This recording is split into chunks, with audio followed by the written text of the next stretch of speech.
Guys, welcome back to my channel. মনের canvas বৃষ্টি লেখা। কড়াইয়ে তেল বসিয়ে দিয়েছি। আজকে কি রান্না করবো? আজকে নিরামিষ আলুর দম, একদম খুব সহজ পদ্ধতিতে কড়াইয়ে তেল বসিয়ে দিয়েছি। তেল গরম হয়ে গেছে। কড়াইয়ের মধ্যে আমি লবণ আর হলুদ দিয়ে দিয়েছি।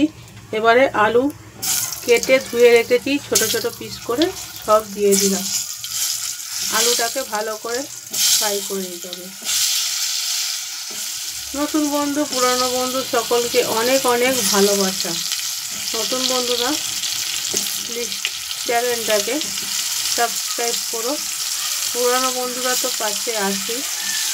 নতুন বন্ধুরা প্লিজ চ্যানেলটাকে সাবস্ক্রাইব করে দাও। চলো আলুগুলোকে ভালো করে ফ্রাই করে নিই। আলুগুলো কিন্তু আমি খুব ভালো করে ভেজে নেব। এবারে আমি একটা মশলা রেডি করি, ততক্ষণ আলুটা ভাজা হয়ে যায়। এইখানে আলুগুলো ফ্রাই হতে হতে আমি একটা পেস্ট বানাবো। এখানে একটা পেস্ট বানাচ্ছি। কাঁচা লঙ্কা, আদা, টমেটো আর একটু জিরে দেবো। এই দেখে নাও, এখানে হচ্ছে আদা, টমেটো, কাঁচা লঙ্কা, জিরে, এইটার পেস্ট বানাবো। একদম সিম্পল পদ্ধতি, না কোনো দই দেবো না কিছু কাজু দেবো, সিম্পলভাবে বানাবো। দেখো পেস্টটা বানাবার পরে আমি লবণ, হলুদ, একটু ধনে গুঁড়ো আর একটু চিনি দিয়েছি। আর কোনো দেবো মশলা। তোমরা কালারের জন্য কাশ্মীরি লঙ্কা ইউজ করবে, আমি কিন্তু করছি না, একদম ঘরোয়াভাবে আমি করছি। দেখো আলুগুলো কিন্তু ফ্রাই হয়ে গেছে। আমি বারবার বলছি তোমরা কিন্তু কাশ্মীরি লঙ্কা ইউজ করবে, আমি কিন্তু করছি না। তোমরা কাশ্মীরি লঙ্কা ইউজ করবে।